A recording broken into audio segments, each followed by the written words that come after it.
Rasulullah sallallahu alayhi wasallam told us, and wallahi, I don't know if you're feeling it, that there will come a day that the person holding tight to his deen is like the person holding to a piece of fire.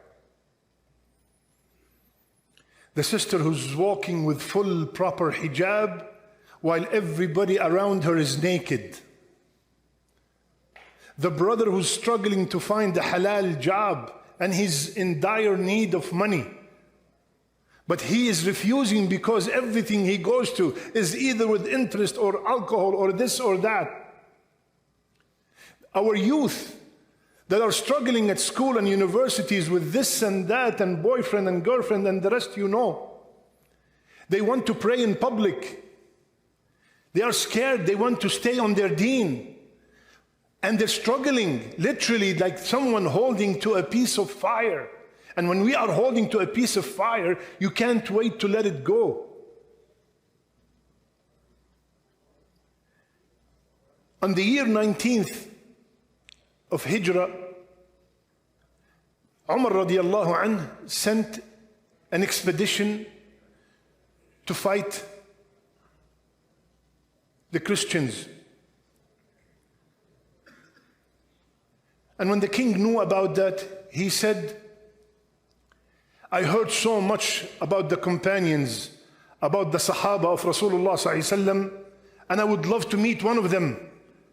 So if you capture somebody, he told his army, bring them over here. Long story short, they captured a man called Abdullah ibn Hudhafa with some of his companions. They brought Abdullah to the king. The king told Abdullah, become a Christian and I will let you go.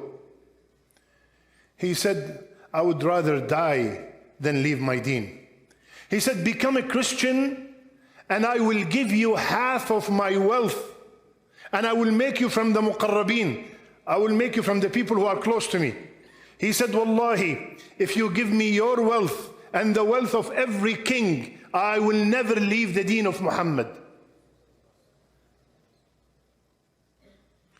He said, jail him and leave him without food. They left him without food for 2 days. He's starving. And when he was so hungry, they brought him pork and wine.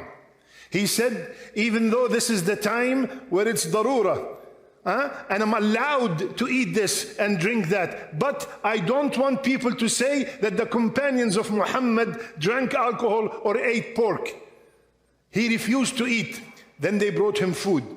Then he said, send a very beautiful woman to seduce him. They sent the most beautiful woman. She went inside the jail and she started doing her thing, left, right, up and down. He did not move. She left the room and said, Wallahi la adri adkhaltumuni ala hajar ala bashar am ala hajar wa huwa la yadri ana untha am dhakar. He said, I do not know whether you let me into a human being or a rock. And he does not know if I'm a male or a female. He never raised his head. He said, bring him over. Put him on a cross, and he brought his best archers. Said, hit him with arrows, one time here, one time between his legs, one time between his ear and next to his ears, but don't kill him.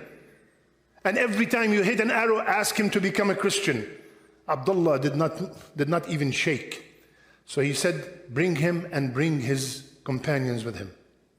They brought him, brought the companions with him, and they brought a huge pot of boiling oil. Boiling oil.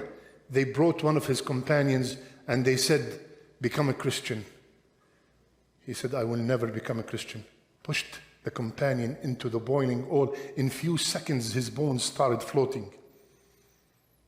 Took the other, did the same. Then he said, take him and throw him in the oil. As he's going to be thrown in the oil, he teared. Abdullah teared. So the king saw the tears and said, that's it.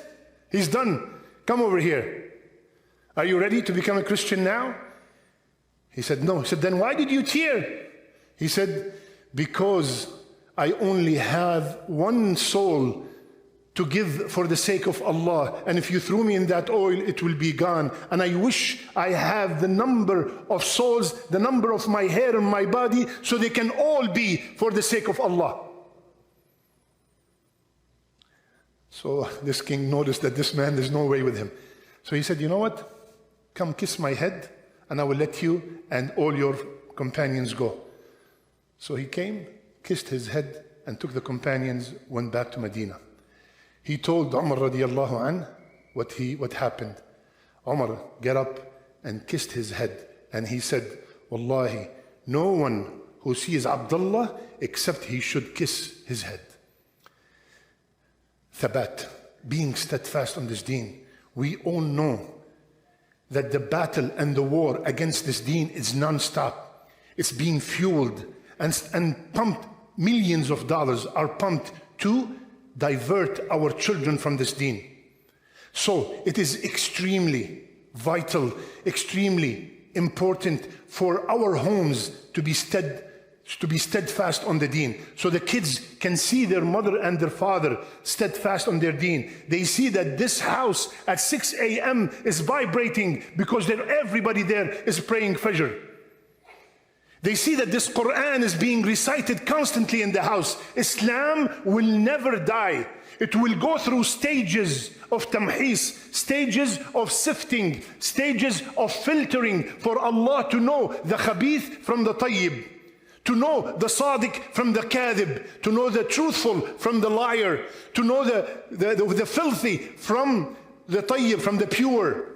But this deen will never fail. This deen will be victorious. You have to instill this in your children, that no matter what you see in the world, they look at Syria, they look at Libya, they look at Yemen, they look everywhere and they see war erupting and they say, what kind of deen is this? If Allah loves us, then we will not be in that state. Explain to them that these are stages that we want to know who is really on the deen, who really believes in Allah, who really believes that this deen will be victorious, from the people who have marad, they have sickness in their heart.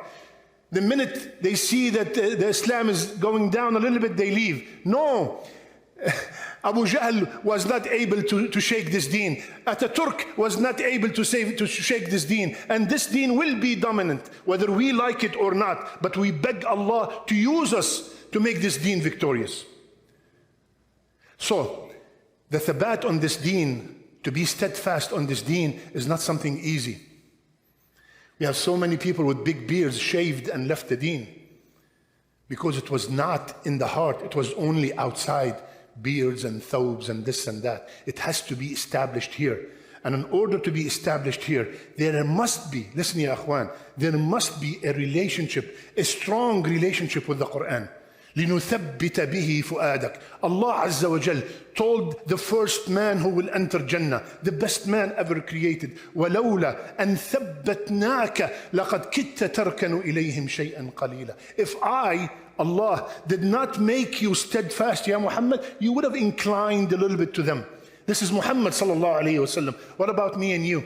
So we have to have a relationship with the Qur'an. Why the Qur'an? Because the Qur'an is the speech of Allah to me and you. Allah is telling me what to do. Allah is telling me how to run my life. Ya ayyuha alladhina amanu. Yes, Ya Allah, order me, command me, I'm ready. It's conversation, not conversation, it's a nida. Allah is telling me. It's the speech of Allah. What does that mean? Read and follow the instructions. Don't just read and memorize and enjoy the beautiful voices. Read and follow. قُلْ هُوَ نَبَأٌ عَظِيمٌ. Subhanallah.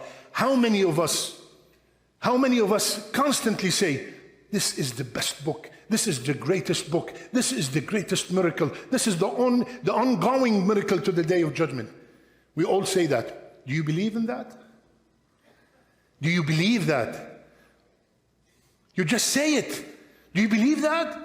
Look what Allah said, قُلْ هُوَ نَبَأٌ عَظِيمٌ. This is a great information, this is a great naba, news. This something should shake you. But then what did he say? أَنْتُمْ عَنْهُ مُعْرِضُونَ. You are neglecting it. You are only reading it. You are only listening to it. We should, ya akhwan, establish a very strong relationship with the Qur'an in order to be steadfast on this deen. And let's do that with our children from a young age, because they are the target. They are the target. And I don't want to go into details. You see what's happening. One of our brothers here is sitting with us right now. His daughter was asked yesterday in a public school, what would you like to be called, she or they? Our daughters are being told this at 9 years old. We have to be firm on this deen and show them how proud we are to be Muslims, how honored we are to be Muslims. Tell them that this is just a storm, and after the storm there will be Jannah forever. This is exactly Rasulullah ﷺ told us. It will be like holding to a coal. And wallahi, if you're not, I will end with this.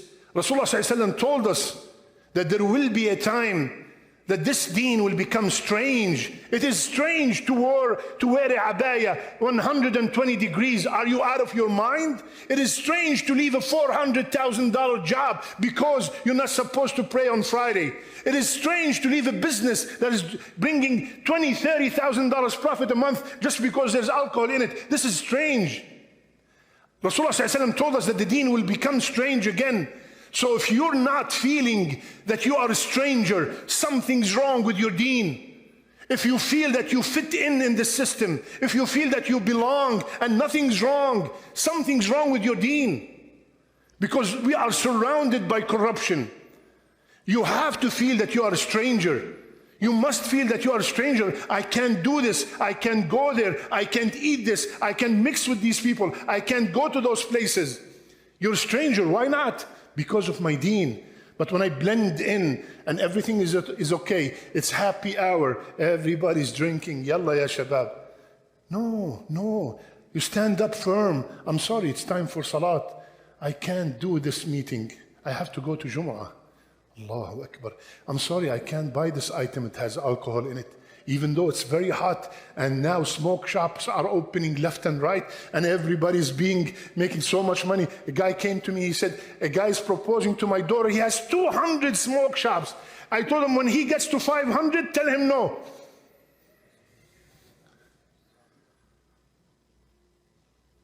Stranger, logically, money. I'm not harming anybody. I don't smoke, brother. I don't smoke it, I just sell it. I don't drink it, I just sell it. No, Muslim is a Muslim. Whatever you are, we have to feel that we are strangers. And then, and only then, we will know how precious is this deen. Because this deen has promised us, Jannah, arduha as-samawat wal-ard. Just be patient. Fasbir, inna wa'da Allahi haqq. Be patient. The promise of Allah is true. Mata Nasrullah. When are we going to be saved? When is this victory going to take place? Ala inna Nasrallahi qareeb. The victory of Allah is very, very near.